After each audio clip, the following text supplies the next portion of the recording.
So the corrective exercise. Now we showed you how to avoid, for sure, what is bad, but you want to dig in and fix it a little bit better. Here's what you do. So add custom correctives to the warm-up. The FMS allows us to follow a hierarchy to find the weakest link. So you could have one on the functional movement screen maybe. You might have 7. What do you attack if you have 7? Well, there's a hierarchy for that. Sometimes you might have 7, 5, 6, 7 ones on the screen, and we fix one little thing, and everything else fixes itself. Because it was one thing that was the problem. But it was just showing up on a lot of different stuff. A lot of them screens on the movement screen are redundant. So they go over the same stuff. Like if you look at the movement screen, everything but shoulder mobility tests hip extension and hip flexion. Almost all of them. The ability to keep your lumbar spine stable and things like that. So there's a lot of redundancy. So if you have one of those issues, you could get ones on all the things on the screen. But we clear the weakest link, and you're all fixed up. So we want to make sure we're following the hierarchy to do that. We do know also that if you have an active straight leg raise one, you're going to have a hard time correcting that working on the squat. But you can fix that squat working on your leg raise. So that's why there's a hierarchy.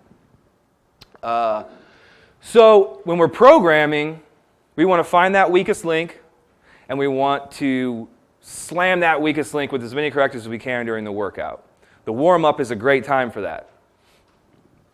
And then we also focus on the weakest link multiple times during the training session. And I'll get into that a little bit more too. So add the custom correctives to the warm-up. There's the hierarchy. So you focus on the weakest link, on correcting, and then you just red light any other ones, right? So say that you had like 3 or 4 ones. You would go to the hierarchy, find the weakest link, do your correctives for that weakest link exercise, but that still doesn't mean that you're going to just train the other patterns that have ones. You red light the patterns, you red light all the patterns that have ones, and you just correct one thing as your focus for your corrective exercise programming. Does that all make sense? Cool. So you start with the active straight leg raise. That's the first thing that we want to correct. That's the yellow bracelet. That's laying on your back, lifting your legs. So it kind of follows a developmental progression from like baby up to walking and standing. So active straight leg raise is one of the first things you do as a baby. You lay on your back and you learn to move your legs and your arms and stuff. So like leg raises and dead bugs and little things like that are stuff that we start with when programming when someone has like all ones on the screen. And then we kind of work it into like rolling and crawling and half kneeling and standing and walking. Like we follow that timeline. The FMS, all it does is finds out exactly where to put you on that timeline so you don't have to go through a bunch of stuff you don't need to do to correct someone. Next is shoulder mobility. So it's broken down into 3 pods. The first pod is the mobility pod, which is active straight leg raise and shoulder mobility. That's the mobility stuff we want to get through first. That could involve soft tissue stuff. It could involve manual therapy. It could be breathing exercises. That's your mobility pod, and that's the stuff that we want to attack first. You're not gonna get a lot of results from any other stuff unless you get the mobility stuff off the table first. That being said, these mobility restrictions could be caused from a lack of stability.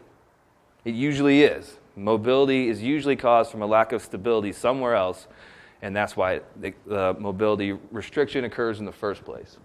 But those are the mobility pods because there's where we're seeing where the joint isn't going through the full range of motion. Next is the stability pod. Pod 2 is rotary stability and trunk stability push-up. So we would go with rotary stability next. And then once that's cleared, trunk stability push-up. And then we have the functional movements pod, which is the inline lunge, the hurdle step, and the squat. So those are the ones we want to fix last. So if someone has all ones on the movement screen, that's the route you would take getting through it on how to correct the weakest links and go through the process.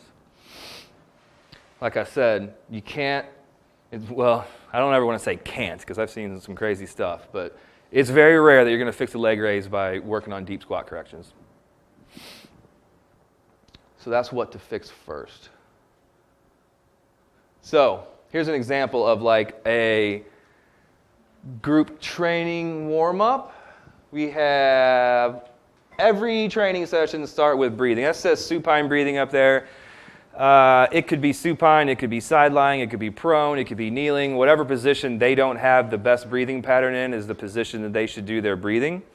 A lot of times we just start everybody in supine breathing to start like group training workouts just to get their nervous system in the right spot to train and to get their core turned on from the inside out is a phrase I like to use with clients so they can kind of understand breathing. It just gets your body in line. And Lucy's going to talk very in-depth about breathing. I don't even want to get into it because she's just going to make me look stupid. So listen to her when it comes to breathing. But we do know we want to start every session with breathing to get them prepared for the session.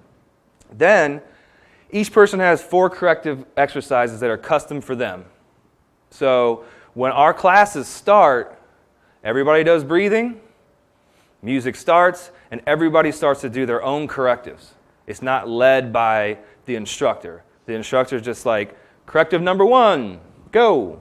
And somebody starts doing their correctives that we assigned to them earlier when we did the screen. And there's 4 spots for that in the warm-up. It could be 4 different corrective exercises, but usually it's just 1 corrective done 4 times. Or 2 corrective exercises alternated or something like that.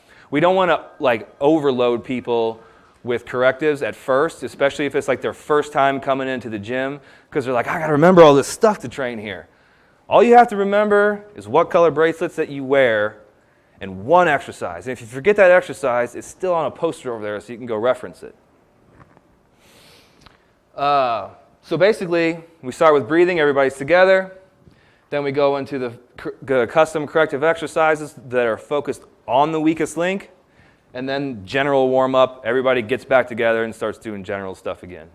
So it's just a little part in the group training warm-up where it's a little more customized, and it's customized based on their weakest link on the movement screen. If your movement screen is all 2s and above, no asymmetries, then we have people doing Turkish get-ups in that spot. And then they get a black bracelet, which shows that they don't have any movement dysfunctions on the screen, or they're all 2s or above. So all we're really looking for in group training on the movement screen are 0s and 1s. If you don't have any 0s and 1s, black bracelet, good to go. In your warm-up, you do get-ups when everybody else is doing correctives, and you're clear for all the exercises that you can, at least we know your movements are clear. It doesn't mean that you can necessarily do every exercise, but it means you have the movement capabilities to do the exercise if you're taught that exercise correctly. So that's how we put them into the warm-up. So how do we get people these? I talked about it with the posters. We have the posters on the wall to make it easier. We have the bracelets to make it easier. We demonstrate. Say it says demonstrate after the screen and break groups up into 3 groups. That's if you're doing a large group screen.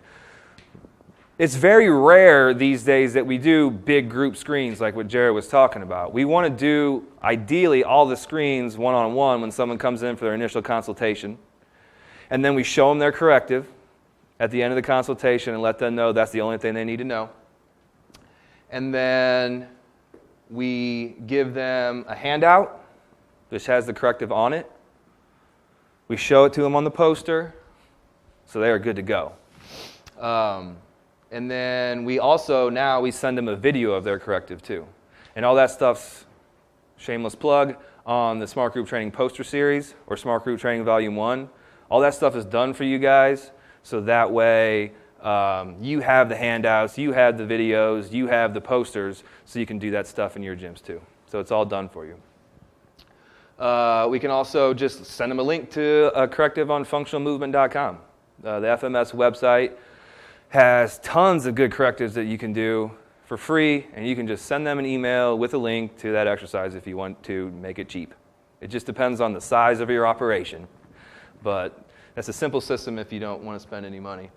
But Volume 1, the poster series, pretty much they go over all that stuff. Back to breaking people up into groups of 3. So if we did a large group screen, we would break those people down into the pods, mobility, stability, functional movements. We would have a coach. Like if it's a group orientation, we'd have like 3 coaches, 3 kits. Then we have 3 coaches, 3 pods. and then we teach each pod their correctives. So we might have, like, Dave's over there teaching the leg raise people and the shoulder mobilities, leg raise and shoulder mobility correctives that they can do.